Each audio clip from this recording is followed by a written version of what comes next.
telema tolobela mboka ye oyole tosuwa kobimisa na poasa badepute tovotaki bazosala rien bazosala rien tokende na funa bazosala rien bazosala rien kongo toleka na mwamba bazosala rien bazosala rien tokende lukunga bazosala rien bazosala na baboko kuna bibembe bazosala rien bazosala rien atozonga na changu bazosala rien bazosala rien bazosala rien na kongo telema tolobela mboka ye oyole tosuwa kobimisa na poasa badepute tovotaki bazosala rien. Mbote na ba Congolais na ba Congolaises nyonso nzamba permettre que lelo to lamboka na makasi tokuta na bino elongo na nzela etando ike nzamba azolokumu nzamba azolokumu na batu nyonso nzamba épargna ki ba kufa te lobi na Kingabwa na marche Jekokomulumba na Jekobe ba organizaki pour na soutien et puis pour lakisa Jean-Marc Kabundi ke Kingabwa eza yete Kingabwa aya koya na Kingabwa. Vraiment merci parce que nzamba épargna ki bango. Le 24 janvier 2019, le 24 janvier 2022, 3 ans déjà. 3 ans. Tata Mokonza Mboka Zoa Bokonzi calmement. Nzamba Zolukum parce que l'eau monte à ma beleki. Tous ça la bila on ensemble. Na bande ko na biso ba Congolais de père et de mère. Awa Rwanda zate, Tanzania zate, Angolais zate. Bon, na bikolo ne boye ba oya kozala kozala Angolais ba botaka me vandaka mingi na njili boye ba na bakombo. Ata to sali bilan lelo otuni to sala ensemble na ba politique. Nini Congolais bénéficié pendant ces 3 ans? Et tu bénéficié nini après bilan? Maître Ongala, boni. Muke malamu ndeko Paul Tussoa. Muke malamu ndeko. Muke malamu parce que situation tuza traversé na kati ya mboka na biso ndenge otikoloba 3 ans durant depuis le régime est en place. Situation est vraiment très catastrophique. Mais ce qu'on peut ici sur Malobato, on a décortiquer ensemble. Merci beaucoup. Je tiens à informer que vous allez mourir à cadre de la partie politique MDVC. MDVC, donc, c'est les mouvements d'élite pour la démocratie et le vrai changement. Mouvement d'élite pour la démocratie et le vrai changement. Pourquoi? Parce que Bissonio surtout, tu assistes qui a un changement que nous considérons comme un changement Mokobo et Yamabe. Hein? Quel changement? Oyo bino boza koloba alternance pacifique du pouvoir selon les bazolo belango, mais pour nabiso tolobi ke changement no biso to banda ko zelela ezate que monsieur X a longwe à la tête du pays et que Y succède, mais plutôt toi to banda ko attendre changement dans le sens où situation sociale ya mboka na biso est à l'améliorer, conditions de vie à bas travailleurs, toko kakozanga lisusu te électricité, toko kakozanga lisusu te mai na mboka na biso, toko kokufa lisusu te na banzala. Des changements biso to bande kozela yango wana. Très bien. Mais curieusement, on toza ko vivre eza yango te. C'est comme ça que toi kozala bien te tant que situation ya mboka na biso eza malamu te. Bien que Congo tozala rabo, on to lo bana TV ka bo mukolo ka mutozi cop abosani. Allez-y comprendre 37 à l'IT et des personnes en opposition. Donc ça là les loba mo la bamini. Ba carrière bi. Ah bi zo bi lo kabunda zunda mabilo ko zongo bien. Ouais, tout ça ndeko na biso bosenge. Rasop. Rasop nzambula mbogoli sanga bunganga kenda wapi? Nous. Ah. Boni ndeko. En tout cas, ngai naza ndeko Owen Bosenge, peut-être je suis pas habitué mingi à Wemsa. C'est ma première fois nazala awa, mais je suis un rodé communicationnel. Bon. Donc c'est Owen Bosenge.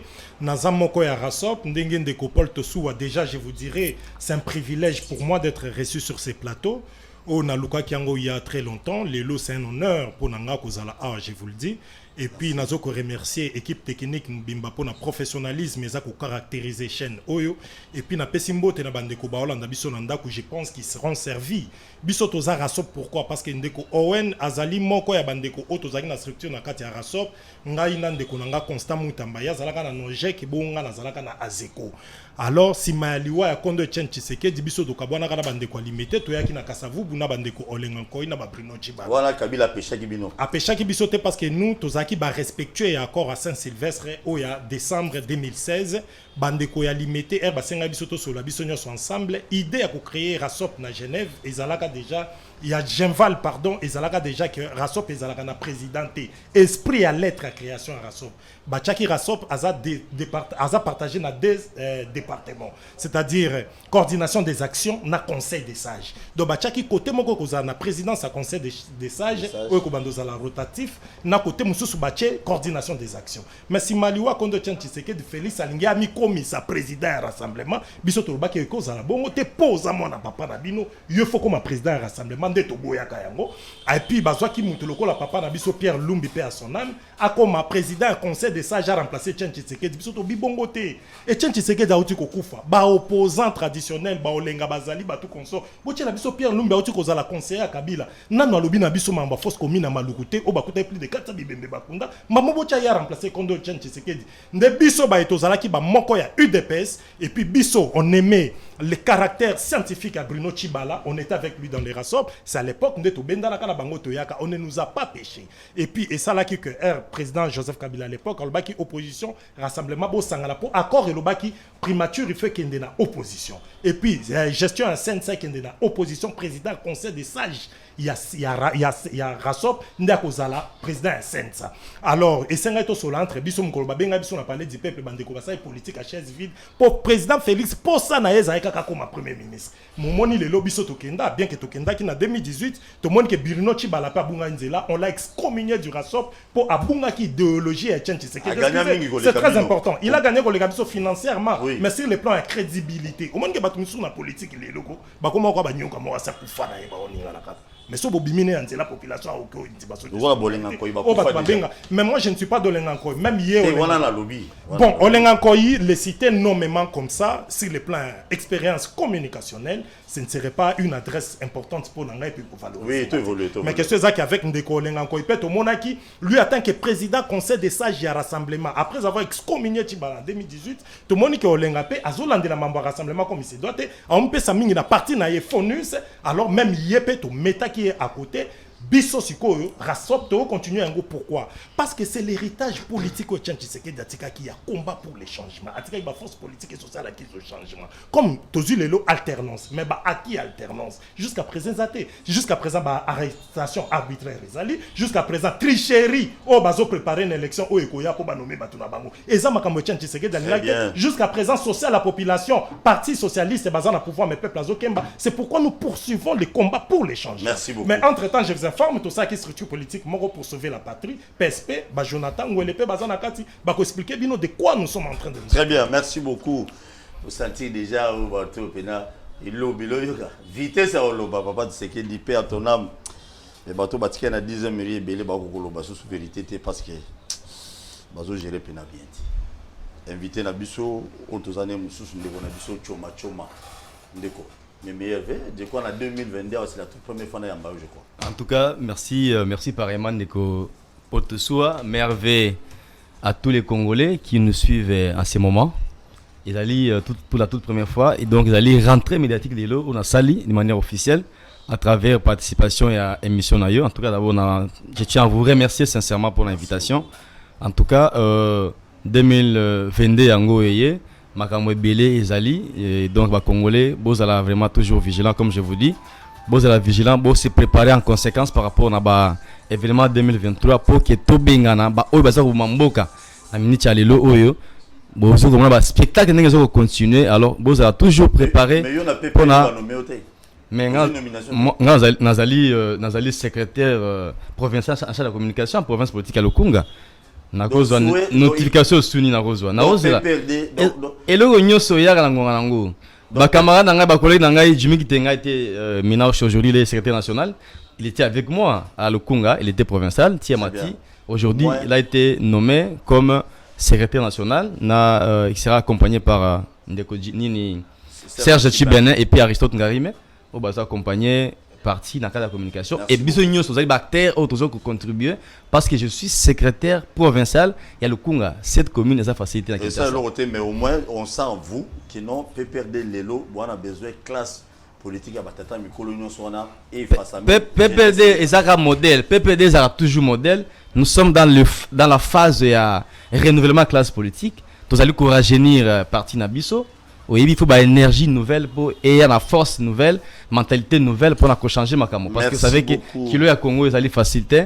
Il faudrait battre la vision. Il y a une vision sur comme une jeune. Nicolas a jeune avec vitesse, avec vivacité pour que Mbona Biso ait aspiré bonheur dans Gondenge. Nini Geoffrey Kabila Alingeli. Merci beaucoup et aspiré bonheur dans Biso, mais malheureusement 19 ans, tu aspires qui bonheur wanate. Lelo tout le monde est là. Ne reporte souvent.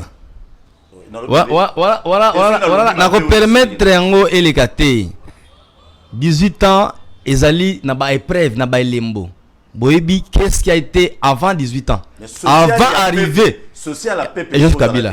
Mais social yango na tango on ba route ezali réhabilité construite.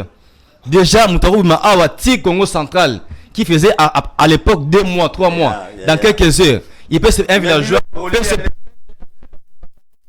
denrées alimentaires naie à côté on Kinshasa azuma mombongo asuni peuple voilà Kabila donc ceux qui bazoko sabino que non voilà 18 ans c'était un gâchis ils allaient vraiment manipulation parce que tu es bien que Joseph Kabila est à côté qui mboka oyo na oya sali. J'espère que on avait fait un grand pas, on avait l'espoir que ba obaye na simana biso ba yo continue na elawana, mais malheureusement tout ça comme on a ils font les concrets bazana pour qu'on s'enrichir pour qu'on tourne ça va poche na bango yangola ndeko pour tout ça et ça passe mingi pour nous tout ça la bilan et alternance 3 ans déjà le 24 janvier 2019 le 24 janvier 2022 quoi que c'est 3 ans 3 ans ya flatterie yoka yo mutolobi e bandeko bana droite na ngai biloko ba obeta na batu bana ndako tango ba obenga. Naza awa pona débat ndeko poto soa je suis un kabiliste formé to banina ndeko na biso maître Jean-Paul 3 ans déjà président Félix Nabokonzi alakaki ba congolais ebelé na début ya mandat na bango ça toki ni musika na ngana yambaki ba invité ebelé ba lobaki muto idepes to bengisa qui est vraiment bon natonga lobi oyati mazako azako ki mandeko Paul yo mtolobi. Mais à 16h, c'est sûr que ça va. Pas bilan exact. Alors, bato IDPS va loba ina biso ba on tourna tamasango le la kayas to lia bien, to mela bien, to sala bo, to sala bo. Le lot 3 ans. Na pesio ozana 3 minutes dans l'ensemble na 3 ans on a nini o biso to ko retenir. Ya malamu o Félix Tshisekedi Tshilombo. Fati Beto na gestion na ye nini oye asali ya malamu pour l'intérêt du peuple congolais parce que la plupart des gens le disent batebele bazolo bango déjà que non et loko ça limité sur le plan social et maramunyo simi na ngote ni no biso to goloba beta biloko. Merci beaucoup Ndeko. Vous avez 3 minutes, ça là vraiment à l'aise. Merci beaucoup pour la taïté hein choma comment ah ouais il faut comment. Donc je commence maintenant. Si on est bani sur mes 3 minutes. Oui. Bilan Oya M. Félix Tshilombo à la tête du pays. Ngana yoko sala ngote. Mais avant na pesa quand même mes points de vue. Nazo banda année 2020. M. Tshilombo a ebisa na batu que c'est l'année du social. En 2020. En 2020. En 2021, alors l'année qui salme banda. C'est comme pour dire que 2020 nyos a salaki musalate et c'est en 2021 de falaga banda musala. Curieusement en 2022, chez moi au Sankouro à Lodia, il dit c'est l'année où il va consacrer tous ses efforts pour le développement du pays. Voilà 2021. 2022. 2022. Oui. Alors partons de ces 3 déclarations. Au Komonake, c'est un aveu de chèque. Sogotali ndenge basalaki ba nebandeli na bango kino lelo ngai sincèrement naza neloko moko te on est kolobage non le président au moins a fait ça et c'est ce qu'on peut retenir pour le peuple na biso baza olanda biso au moins que ba contradicteur na to bato tozana ba on a plateau awa ba démontrer nga que eloko président de la République asali oyo pona ko rencontrer ba attente ya population eza yango. Mais pour nga je ne vois rien en termes de donc le bilan est largement négatif. C'est comme ça que tant que dans l'espace c'est Grand Kassai Nambujimai azolbano nazalinde korabino naza makilao ya bino alors bo accordinga deuxième mandat dena osala musala alors ndeko Paul Tosua na ngonga nini o basa batina ba déclaration à modèle wana c'est-à-dire batu basali yo confiance tangu il y a une crise de confiance. C'est-à-dire que bazo usala sous confiance ba comme ko retirer au confiance wana, c'est à ce moment-là qu'il faut rappeler aux gens que non, peu importe ce qui est arrivé, bosalanga confiance, nazali moko na bino, nazande ko na bino, na komega ko bongisa. Donc, si ko ce qui président yemo comme tu as comptable ya bilan nae, aza ko reconnaître qu'il a échoué. Mais qui suis-je, pauvre fils d'Adam, pour dire non, écoutez, bilan nae ça quand même négatif positif non tu peux retenir eloko mogote mais ce qu'on peut retenir eloko bakinoa esengeli baye bapona bilan ya Tshisekedi il y a 3 ans il y a d'abord la libération ba miyibi nyoso oya pesa biso ba impression que tango akoti na pouvoir akokanga mutu nyoso tout oya akoyiba parce que aloba qui lutte contre la corruption suspension ba cacho tout ça ba mwambibere. Mais curieusement, bamiyibi nyoso o bayibaki na bayibaki koyiba misolo ya bana mboka. Akangi bango a libéré bango. Alors, eloko aliboso ba ko retenir eza yango wana. Deuxième chose, a libéré qui tous les miyibi nyoso. Tous les miyibi o bayibaki misolo ya bana Congo atiki bango. C'est comme pour dire que Yepé aza impliqué là ba makambwana, c'est comme ça que a libéré bango. Wana nous sommes en train de nous assumer par rapport à ce que nous disons. Ndeko Paul Tosua, Namboka Nabiso, nous avons les lacs les plus poissonnés du monde, pas de l'Afrique. Mais Ndeko Chilombo, quoi baza une certaine sorte ya bande moko ya batu moko boye, o baza ko se comporter na l'état moyini, hein, l'état contre le peuple. Bakamati 6 millions de dollars. Babiono tuge ko somba mbisi na Namibie tout ça. Na suka 2021. Non, mais c'est l'ensemble de son bilan. Vous voyez. Alors, qu'est-ce qui a empêché à M. Chilombo? Bazwa mbongo wala 6 millions de dollars, basomba bateau de pêche pour que banamboka bali ambis. Na ebite soki bino bolia kimbisi yango, mais ngai en tout cas na mona ki yango te. Donc, na bilan ya ndeko Félix, na zomo la te loko mo te o bakinoa ko retenir. Yango. Bon. Dans les minutes qui suivent, mais à retenir, c'est qu'il y a un échec total, il y a la délinquance financière, parce que na époque où il y a Ndeko Kabila, et c'est quand même moi mouké malang, parce que tout bandé comme on a biloko bandé ko yibate, bandé ko no ba zoï ba minerais des histoires, mais le curieusement, famille politique comme pendant le ba minerais. Oui. Curieusement, tu bandé comme on a voté. Mais na époque ya Ndeko Chilombo, toza comme moi, mais ba biloko ba bandé ko yiba. Notamment ba problème ya ba unité, ya ram. Nazo ebisao lelo que toza devant le tribunal de grande instance de Kinshasa Gombe pour les dossiers ram parce que le MDVC qui est un parti du peuple.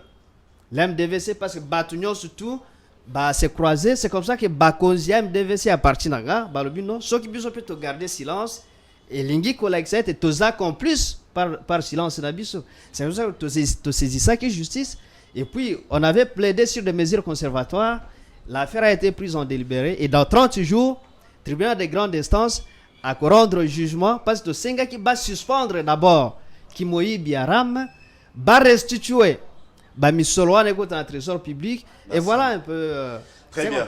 Merci beaucoup. On a azali cadre à MDVC mutapesi makansinae asali bila au président Félix pendant 3 ans. Ngana sali le côté bon ngaso na beti bilo kwatch.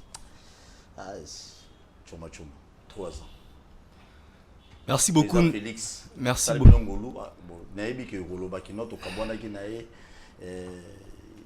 FCC cache pendant qui wande yolo baka. Merci. Président Félix Assali na 3 ans. Merci beaucoup Ndeko Paul Tosua. D'abord c'est avec regret. Yango naza ko zwa pena maloba na etandeki na yo pona ko pesa ba congolais et ko exprimer encore beaucoup plus regret wana. 3 ans gâchis à la tête du pays. Quel fiasco. Un bilan largement négatif. Pour Nangaï, M. Chilombo, s'il avait vraiment la maturité, la conscience, Monsieur le Président, s'il vous plaît. S'il avait la conscience, il devait déposer sa démission. Parce que déjà, sur 5 c'est un coup d'une correction de 5 points. Dès que vous avez déjà 3 points, c'est un échec. Vous allez espérer obtenir 2 points. C'est ça la réussite. Vous avez échoué, M. Chilombo a échoué. Les 3 années déjà gaspillées inutilement. Nga ina pesi bani wana zali caractériser na ba fait belé ya mabi. Mais na synthétisant wana 3 faits. 3 faits wana ezali d'abord 3 années il y a détournement des deniers publics. Bon. 3 années il y a corruption à ciel ouvert. Sous l'air impuissant de la justice Nabiso. 3 années, il y a théâtralisation et la scène politique. Parce qu'il ne se passe pas une journée sans que Mboka ait un recès scandale causé par le régime. Alors, pour aller, Congolais que M. Chilombo, dans son incompétence de gérer le pays, 3 ans déjà écoulés et puis Congolais a bénéficié de l'homoté. Dans le cas qui 3 fait on a enregistré en haut. Et un peu majeur. Détournement. Je vais commencer. Allez, mollo. Le 21 mars 2019, l'échangeur limité a lancé projet à 100 jours. Nambongo, Joseph Kabila Kabange a tiré qui a réserve d'échange de 1,5 milliard. Il y a un projet à 100 jours. Et Simbato. Na tosi wapi toko soka na document à 400 millions de dollars. Ba procès de la honte bon monaki ba soin des abakangami mais après baza libéré au vie aussi de tout le monde. Toujours M. Chilombo 3 années dossier rameyé ba bino ezali registre enregistrement ba appareil mobile type par la suite et comme oh ezali faut on a pas une gratuité et pourtant gratuité ça qui annoncé que ça like ils allaient banque mondiale pour financer gratuité mais bon on plus de 240 millions détournés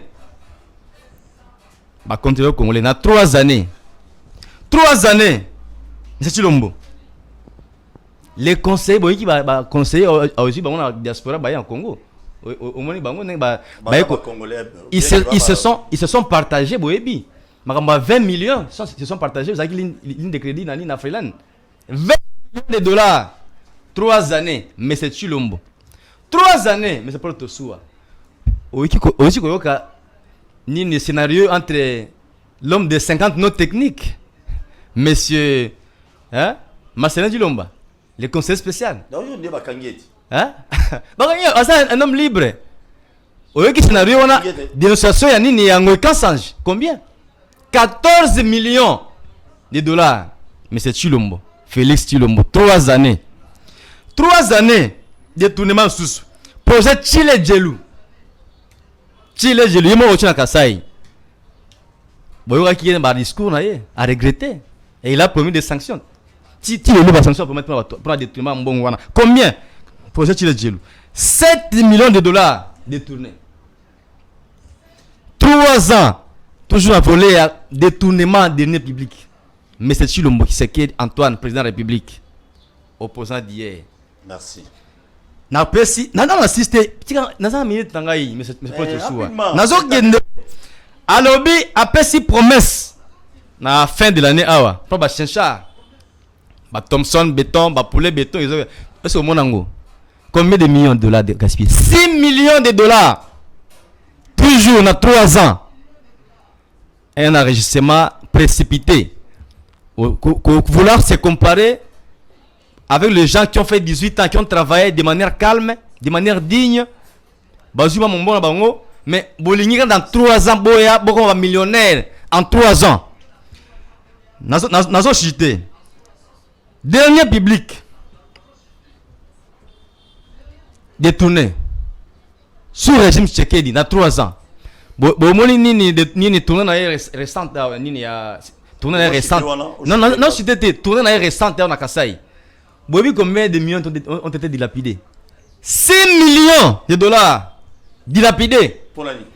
Mais je vous dis tourné à Kasai président non? Tourné dans résultat nini? Et résultat exacté. C'est qu'à 2 ans. Mais la chute qui a été banzo et l'andaï bango hein.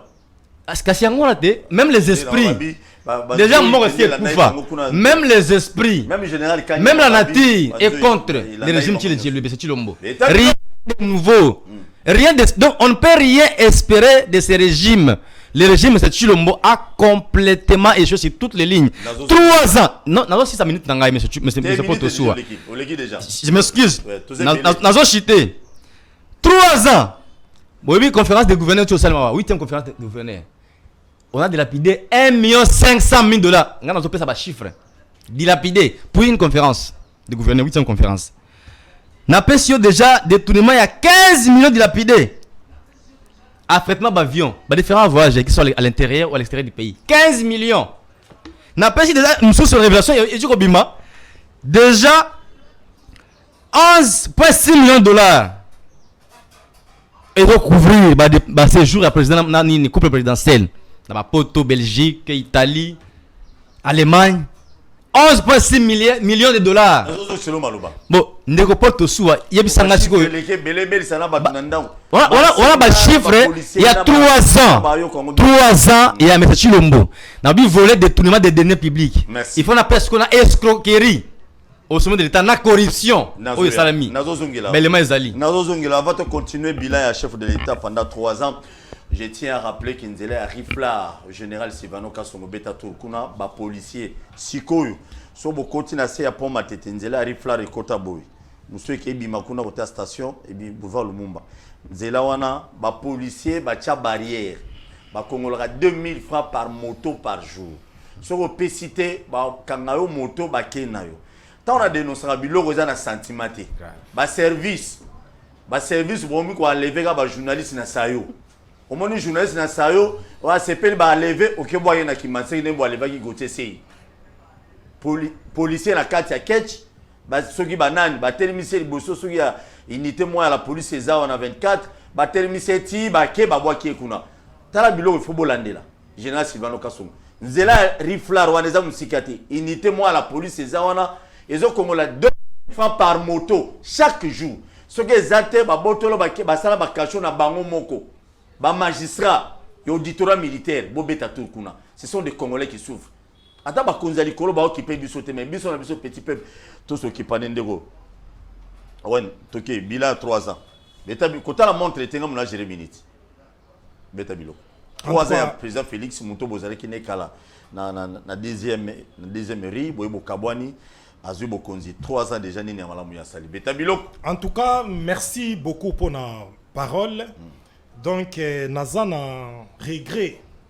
Il y a côté là, bilan et Andeko Félix et la manga quelque part et ça la Sony. Et ça la Sony pourquoi? Et ça la Sony parce que nous avons donné parole. Na batu ba détruire Mboka pendant 18 ans. À l'aise, les gens qui ont géré, qui ont travaillé de manière calme et digne. En tout cas, c'est une honte, Lelo. Donc, Barossi Chimanga Bakoufi, marche tout au Salina, Mama Bazaï, Lelo, vice-premier ministre, Azoa Bal Nalikolo. Donc, ce n'était pour rien. Donc, ces gens-là étaient en train de gérer le pays d'une manière calme et digne. C'est une honte. Donc, président Félix Lelo, ils ont donné de l'argument ou des arguments na bateau Géraki précédemment. Or, bilan y a des konabiso Joseph Kabila, parce que même là, on est côté président de la République, non comme ça, mais c'est qu'on doit reconnaître les bilans y a des konabiso Joseph Kabila. police, ça se caractérise qui na terreur, comme maman manifestation, bah service à renseignement et autres, et puis sur ça la population, et ça là qui pensa malam mingité, mais pendant 18 ans là, Joseph Kabila ne pouvait pas croiser les bras. Il y a un au monde bilo quoi Mickey a sali, mais ce n'est pas ce que la population pouvait attendre d'un régime pendant 18 ans. C'est-à-dire bah tous les lots, il y a régime, il y a Félix, bah comme ils ont argument pourquoi. Il y a Félix Kabila. Il y a le régime, il y a Félix. Les lots bazui et il y a Kabila bazui argument pourquoi? Parce que il fallait nous sommes en train de poursuivre les combats pour les changements tels que légués par Etienne Tshisekedi. C'est-à-dire les changements qu'on a prôné pendant très longtemps. Si Joseph Kabila Kokende, il fallait qu'il ne Félix a ça la mieux que y. Tellement qu'il a ça la mieux que Kabila te a zongi si sous. C'est pourquoi ils ont payé ça bande quoi perdre les lots arguments. Il y a un moment de perdre les lots arguments parce que président Félix, dans tous les secteurs, j'ai dit, gestion président Félix, son bilan, c'est une bérésine. Bérésine est là qui c'est l'échec complet. Échec est complet dans la gestion à Félix. n'a évité sur le secteur parce que le social de la population, nous étions un parti socialiste. Nous étions des socialistes. Étant socialiste, beaucoup mis au pouvoir. Président Oazaki précédemment a tiki au moins 1,5 milliard. Président Félix va tourner beaucoup plus à ça qui est extérieur. Moi, j'aurais bien voulu abandonner l'intérieur pour appalper la réalité à la population. C'est-à-dire que le social de la population ne marche pas. Aïe, comment tout peut s'attendre.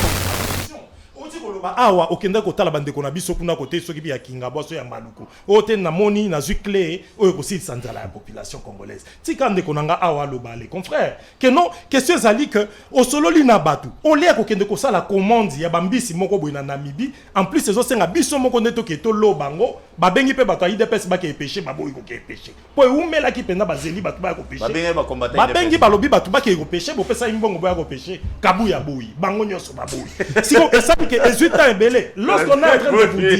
lorsqu'on est en train de vous dire que décembre, décembre, ils ont négocié na égal à maman Olive. Au Kakabazo Philippondé. Poisson et yaki chercha en dambo pour servir population la période de décembre. Et zaki poisson ou taki Namibie. Ba poisson en Namibie et tika la koyate. Et pourtant de comme on a eu na plateau à l'eau. Bien go, j'ai aimé. Tokoki ko somba bateau de pêche. Nous-mêmes nous exploitons nos fleuves Zéla car on a quatre pays nabiso. On ne mourra pas de faim. Côté de la poissonnerie, le président Félix n'a pas cela. Il a promis aux jeunes beaucoup plus. Tout ça, même débat politique dans le plateau. Il y a IDPS. Et puis, mais vous êtes un parti au pouvoir. Voilà, IDPS. Mais tu as raison par rapport à tout ce que tu dis. J'ai appris tant que tu étais là. On a compris que politique, ça la beaucoup pas maté. Il faut faire privé. Dans la politique, pour moi, ça a réunion des heures du matin pour payer $150. Et si je dois être indépendant financièrement pour ça la politique avec conviction. Et non là quand comme misel pour me taper $100.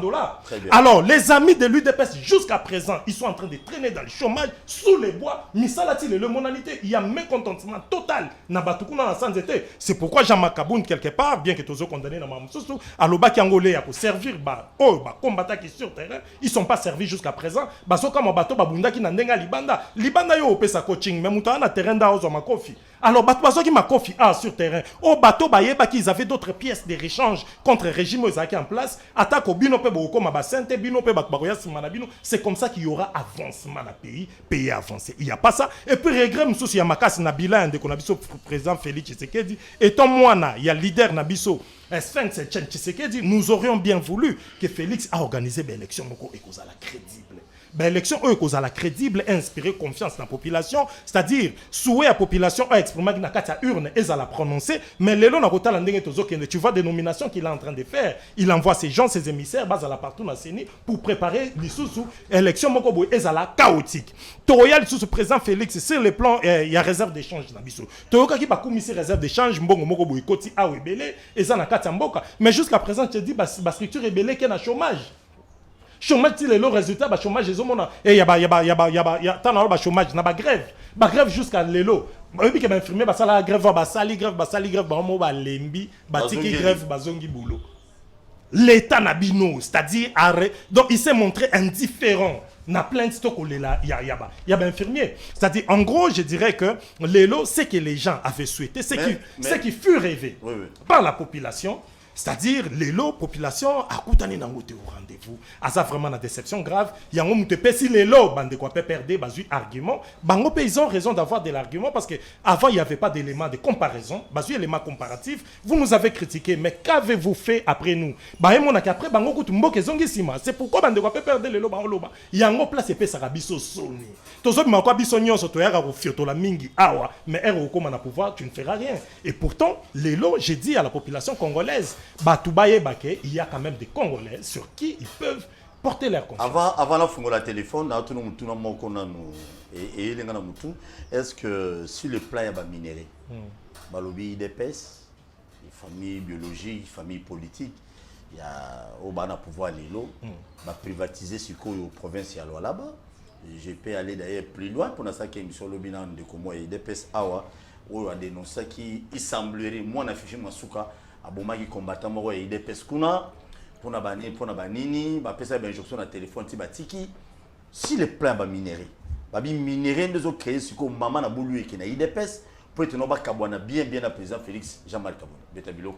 En tout cas, au niveau à UDPS, selon les informations en notre possession, il y a des amis journalistes qui se sont rendus dans Lualaba à l'époque où nani Modéron Timba, à Memaki Awezala qui semaine de tourisme, à Memaki Batou, mais les amis m'ont dit qui est cette autorité ou bien proche à Félix Otomonité dans Lualaba. Ils sont presque tous là. Bakuta presque baronyo subazakuna, bana bakare minier.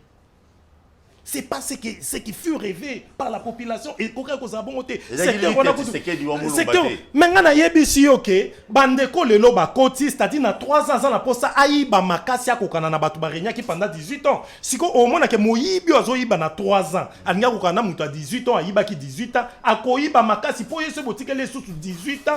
Ce sera plus grave que yango au mona régime à Félix. Na lingai na lobana ba autorité tous les animateurs ya ba institution ba croire vraiment na manque de confiance na retire aux populations envers bango bazalaka na dutité batu bazalaka na confiance na bango lisouté ils sont déçus et puis on ne peut pas laisser quelques secondes na régime ya Félix après 2023 que bango va continuer le sous na ko sauter ndeko na ngai na yebite ceux qui vit na ngada ya yo Félix sous 5 ans de pouvoir na kati mboko so mboko ozandeni parce que lelo on ne peut pas continuer comme ça est-ce que un régime scandaleux au papa molera baba scandale depuis batu bakotaki il y a que des détournements à tout moment que vous apprenez qu'il y a na million kaka papa na ngai batongo ya Kabila auto finga ka tolobaki ebele en tout cas toyoka penda boita pas 32 millions à Bochab na ba misusu mais oyo ya tout oyo eza à tout moment qu'il y a un projet ou un programme attendez-vous au détournement et tout ça c'est scandaleux.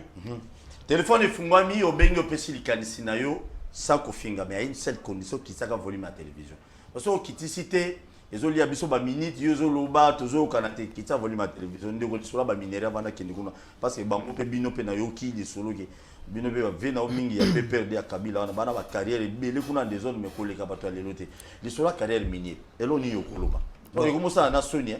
Bon, merci beaucoup ndeko Paul Toussoua. Avant de répondre par rapport à la question on a une piste précision de longo moko Ote kolobana ngamoko nazali moko ya bato bafandi na Kisensu précisément na quartier Kabila. Alors na habité so na obenga ngone péage ba créer le biso parce que na niveau ya Kisensu on n'a pas de route zela na balobaki ba pesi déjà financement tout ça na habité ndenge zalaka toika na matoyi sur les 7 km à construire ba c'est 1 km et demi et le reste on sait pas où aller demander ça. Alors, les policiers ont créé péage. Nous avons plus de 5000 motos na route. Parce que les motos, c'est l'unique chose qu'ils ont permettre. Excusez. Allô, bonjour. Allô, bonjour, papa. Obengi wapi komunani, madame? Tozo kaou maman. Bila ya président de la République 3 ans déjà. Nini ya malamu asali pona biso. Ba Congolais.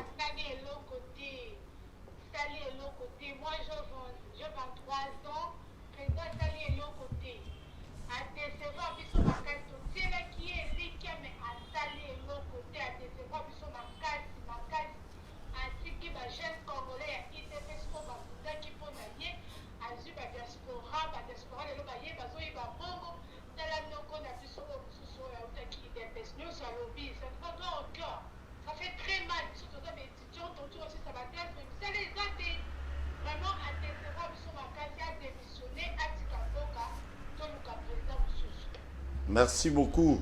Ah, moi, la 23 à Bengi. Ah, il s'est pas si, hein? Ouais. Donc, pas sur les autres toucher mon tunnel. Merci beaucoup, maman. On le dit comment là? Merci beaucoup. Ah, mais ces histoires comme ça fait mal. Moi, la 23 à Bengi. Ouais. Alors, na bandai koloba ke oui, ba policier ba créer péage na bango pona ko troubler quiétude ya bana mboka. Ça dit soko za na 2000 francs te okoki ko le kawana te. Dans les cas contraires ba yo kanga moto et là vous n'avez pas 50 000 oko ko récupérer moto na yote. Alors merci beaucoup. Merci beaucoup maman. Alors tellement tozana Kobanda na numéro 1 de notre pays, tira niveau assez tellement bâtiment ba accéder na institution na ndenge ya bakop. Alors on sait pas to kende kolobe pas nani. Alors c'est comme ça il n'a pas sa précision ana. Merci. Et par rapport na ba Zela quand minéré tous au Allô bonjour. Allô. Obengi wapi komuna ndeko?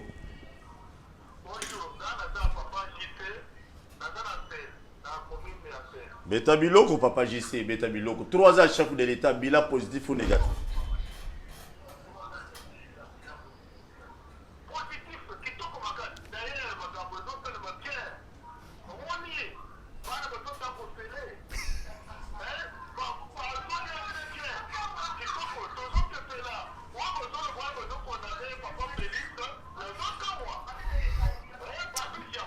Merci beaucoup.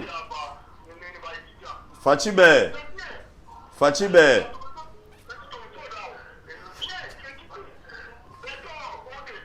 Merci.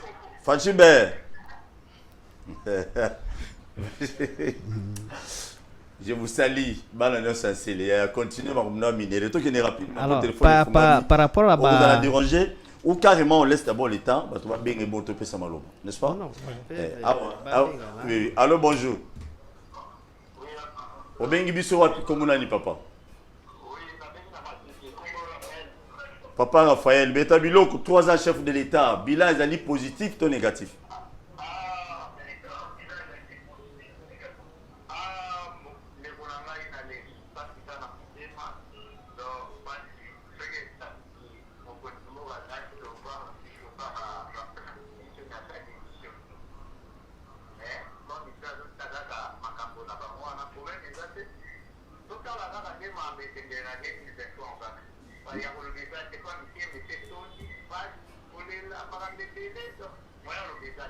Merci beaucoup. Merci. Kitoko. Nzaba Congolais. Pas sur Ebanda na moment président Félix Cité, pas ce banda kala. Kabila tigé biso pas se belé. Allô bonjour.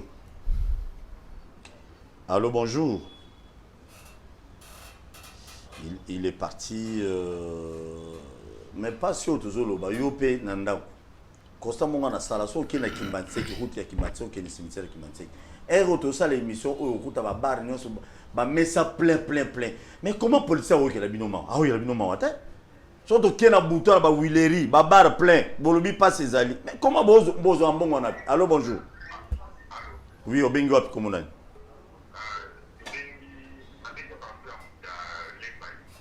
Lemba Imbu beta biloko soit comment quand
Merci beaucoup.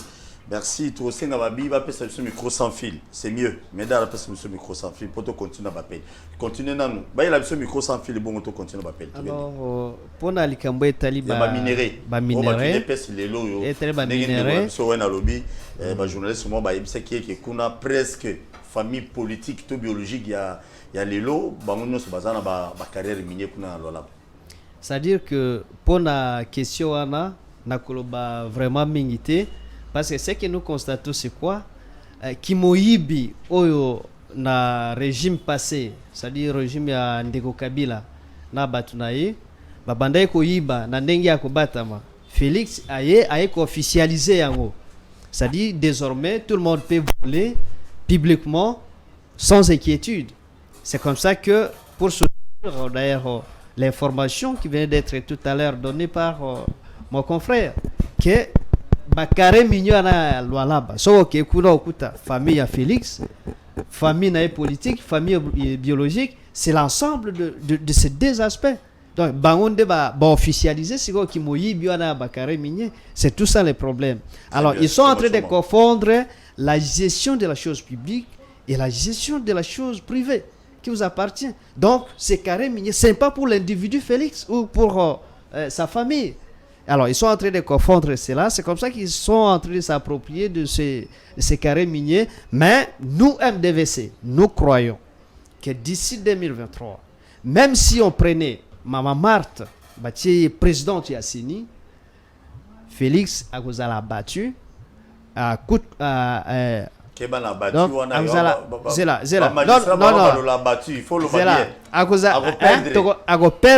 pas?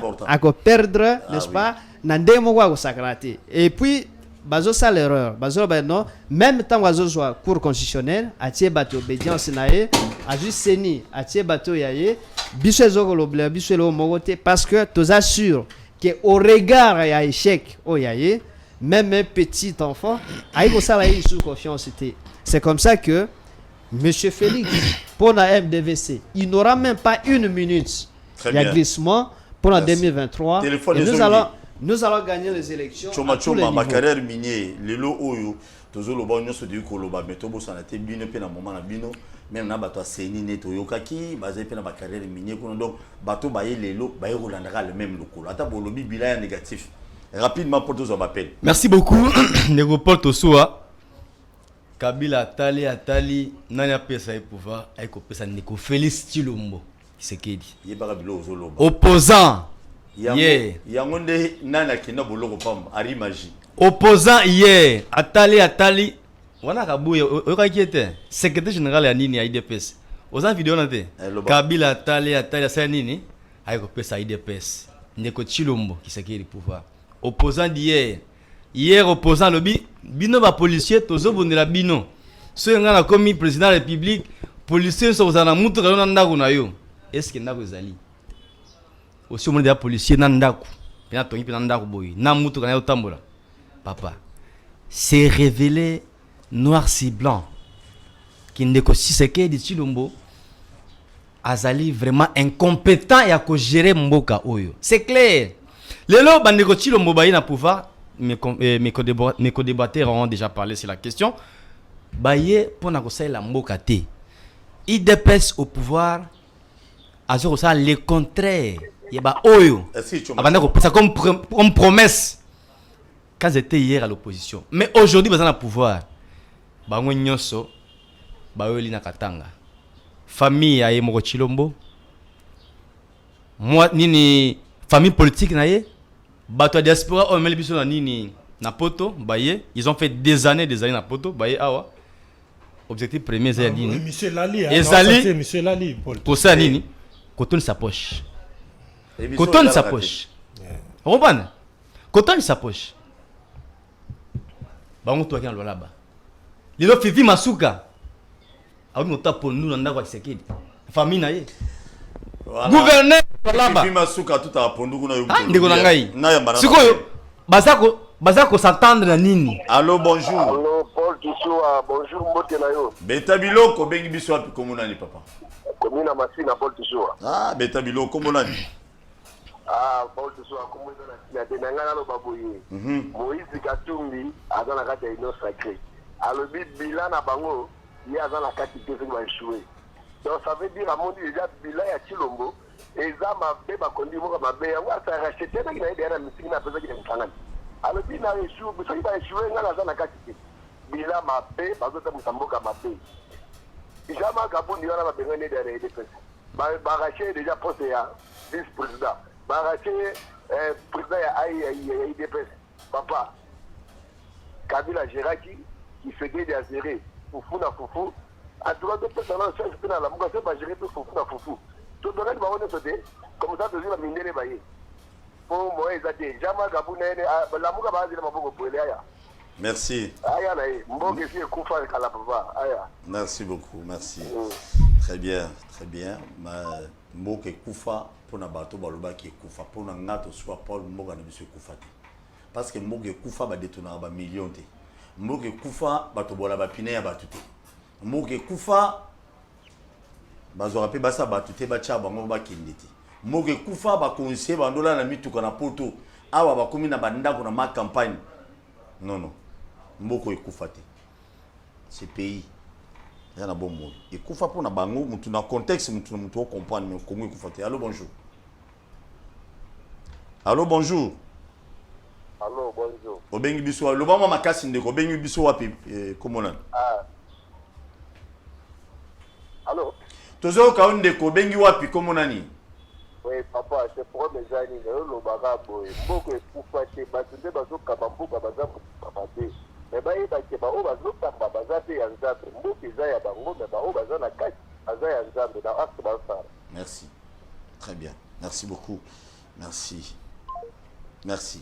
Oui, ndeko Paul Tosua. Tu chité, le coach chité pour tout gagner temps parce que tu as il faut la chiter. Non, la chiter. Zelana Zoran appel parce que tu kataki bango, tu en as 20 appels dans chaque émission. Tout à fait. Allô, bonjour. Allô. Oui, bonjour papa, bien biso comment on est. Il est parti, oui, rapidement. Nekopo Tosua, kobo la vérité té. Omoni vérité, c'est la vérité. À taille parce que le bilan, c'est la vérité. C'est clair.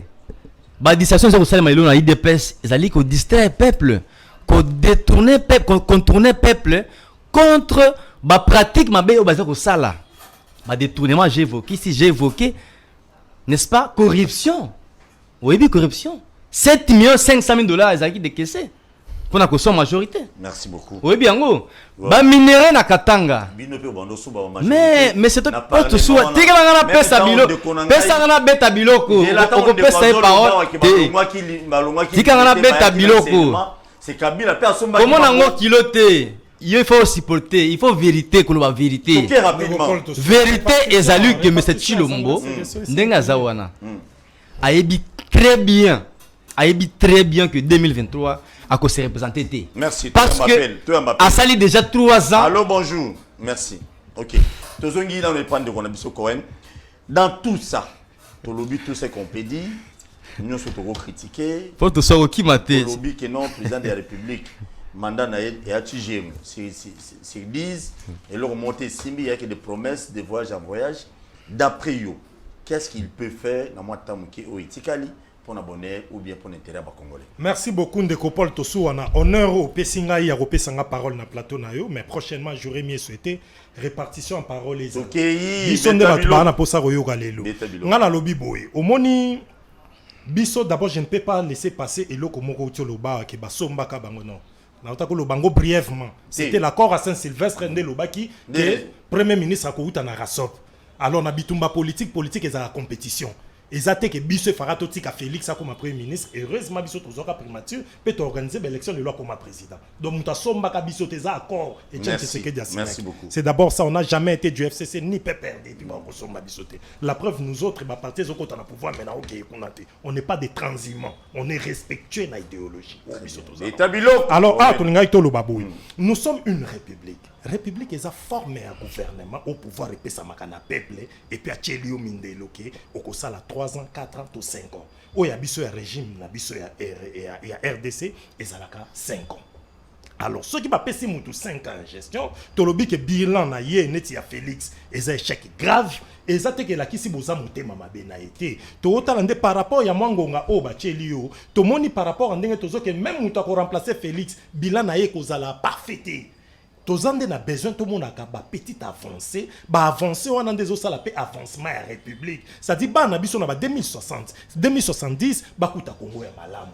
Mais regret na biso makasi ezali ndeko Joseph Kabila a géré mboka, Mobutu a géré mboka pendant 32 ans, Kabila le père aye, Joseph Kabila aye, tolinga ki to souhaité après Joseph Kabila, tomata muke poye oyaye to sepela ki na bilan on a te tomada. Mais regret lelo ezali nzoka c'était une occasion. Ah non, otopesaki na Félix Tshisekedi na ba sbir na ye poto créer ba nouveau riche. C'est pourquoi l'autre fois dans une émission lobby soki journée yango awa nous avons parlé des programmes il y a développement à 145 territoires et bah était des entités territoriales décentralisées. Alors mbongo o eza estimé pour chaque entité eza au moins 10 millions de dollars. Alors on a 10 millions de dollars par chaque entité, so compter 145 sur salaire arithmétique et puis ça biso 1 milliard 450 millions. Ma crainte c'est ça que toku kotika régime o ba gérer mbongo anate parce que nous apprendrons ou bien to apprendre les sous sous bas scandale il y a pas détourné et les longs de quoi il dépêche to zagine na plateau il y a lobby na osenga IGF alandelango po batala banane ba opesa mbongo na lobaki na ye c'est l'aveu. Vous reconnaissez qu'avec votre régime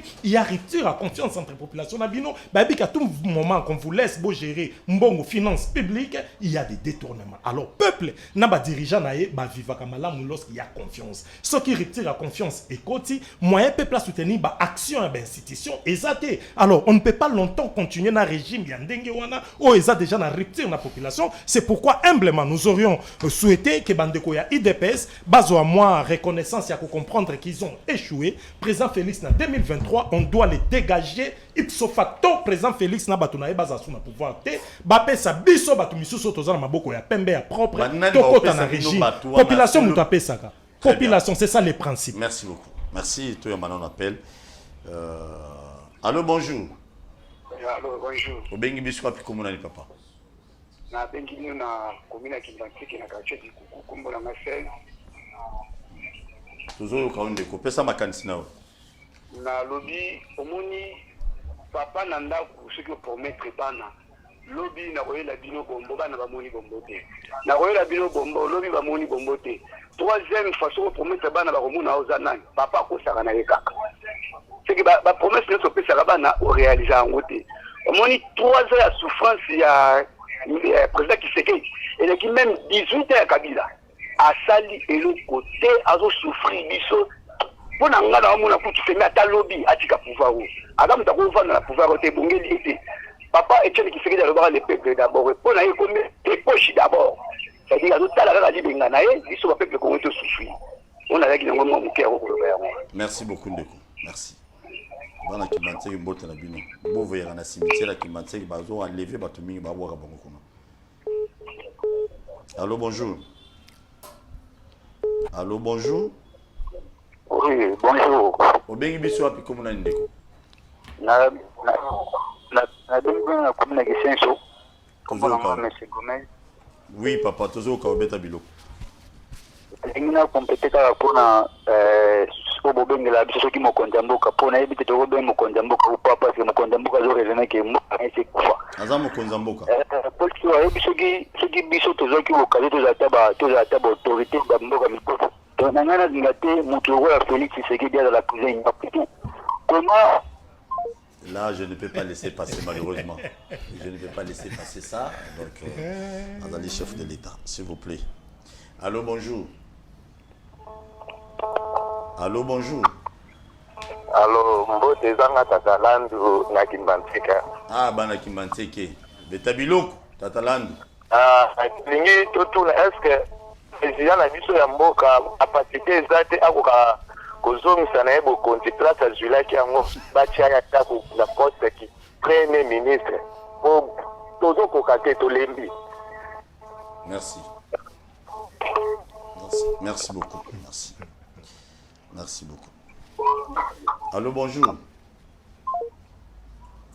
Vous savez, quand la population va au Bengaboy, bino va service, pour n'avoir après mission pour au Bengaboy, au moment où on va lever. Je sais, avec vous fonctionnement, va service ne soit lié.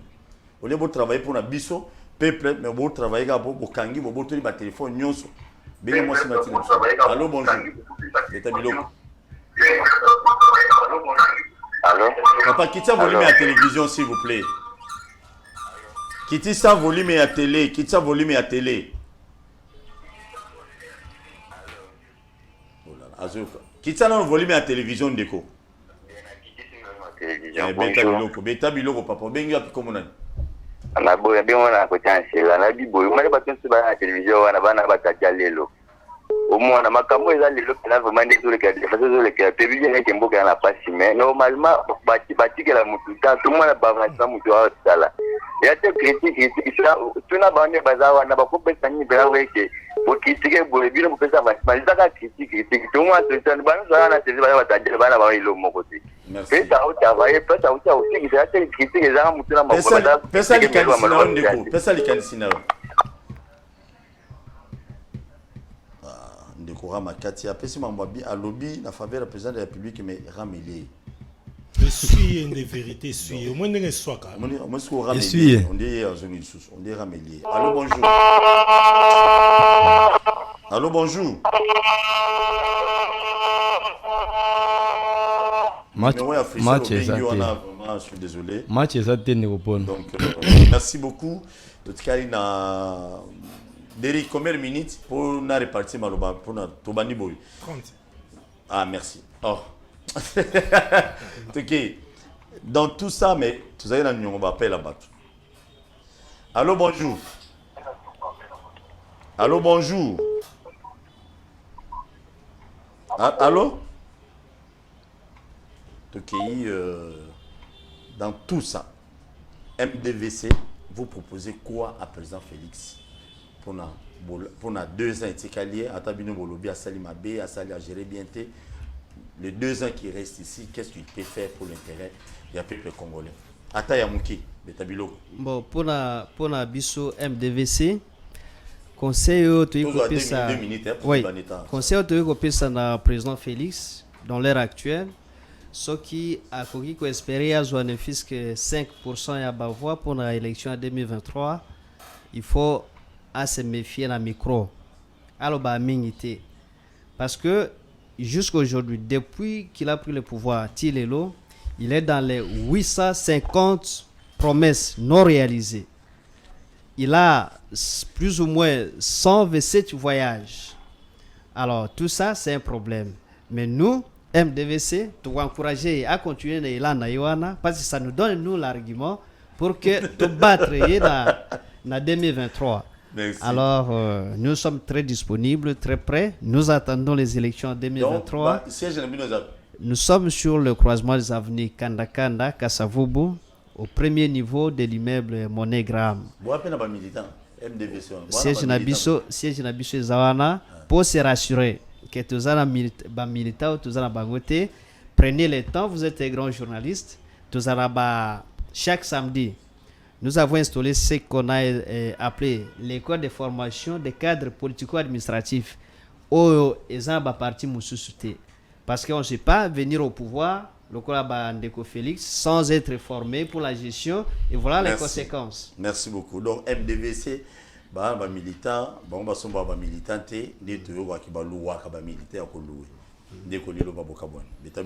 merci Ndeko Potosua.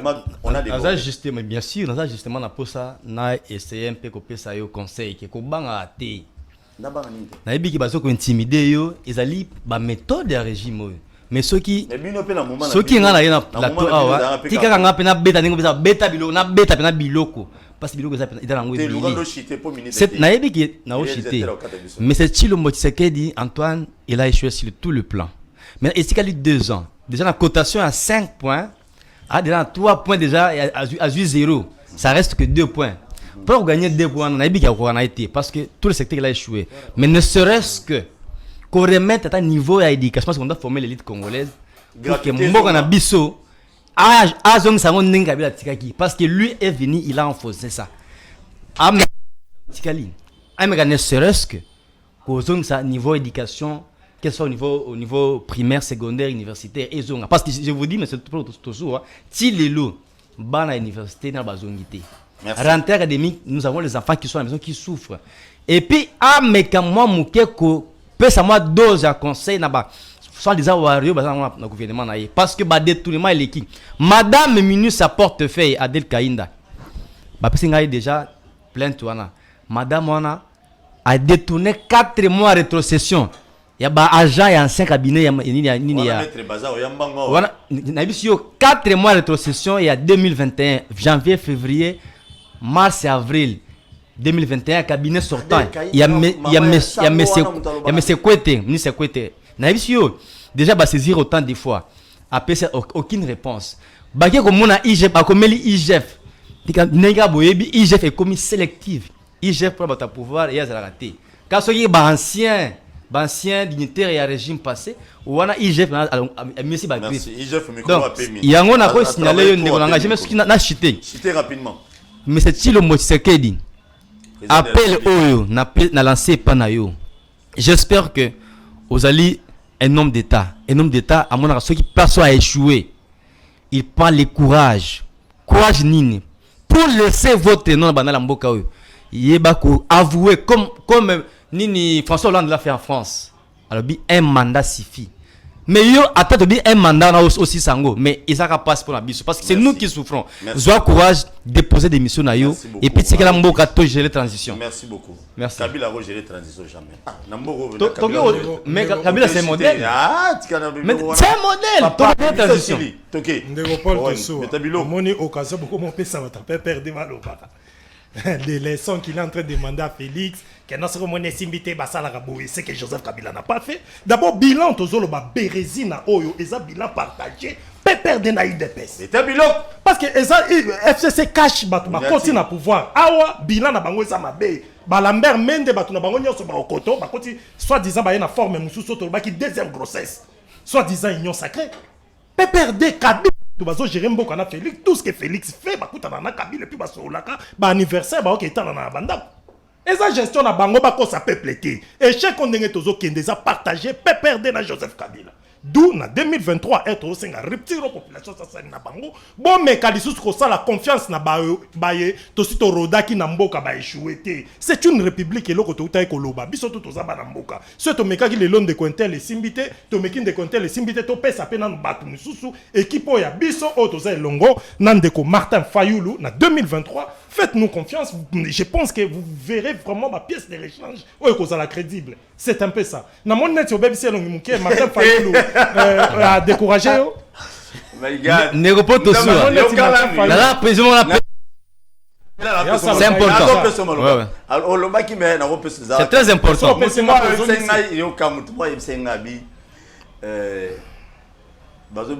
Félix infirmière, les docteurs c'est Martin Fayulu. Le docteur Anine. Pour le bimbo que c'est le docteur ne moutalobaki non moutakufi. Infirmier a repéré sa vie non moutakufi. C'est le docteur qui vient le dire. Comment est le colobi on a? Non na lobby ma mubolo. Koko tanga na munote. Na lobby ozo paraphraser maloba o muto na lobby. Ndelo konanga na loba. D'abord de anga imese Owen na point na ngai to raisonnement o ya ngai na okiko ça la fanatisme politique. Lorsque nous disons de Martin Fayulu, c'est parce que nous qui sommes de Lamuka, tozo ko soutenir Martin Fayulu mutazaï candidat na biso précédemment un président élu. Ceux qui na congrès avant les élections, on peut choisir une autre personne. Né na lobby équipe na biso tozaï longo na Martin Fayulu. C'est ce que j'ai dit. Merci beaucoup na batunyo so bola talibiso bo s'abonner massivement. Ndeko Paul. Bo na wape so maloba. Bo sa Derrick na wape se maloba.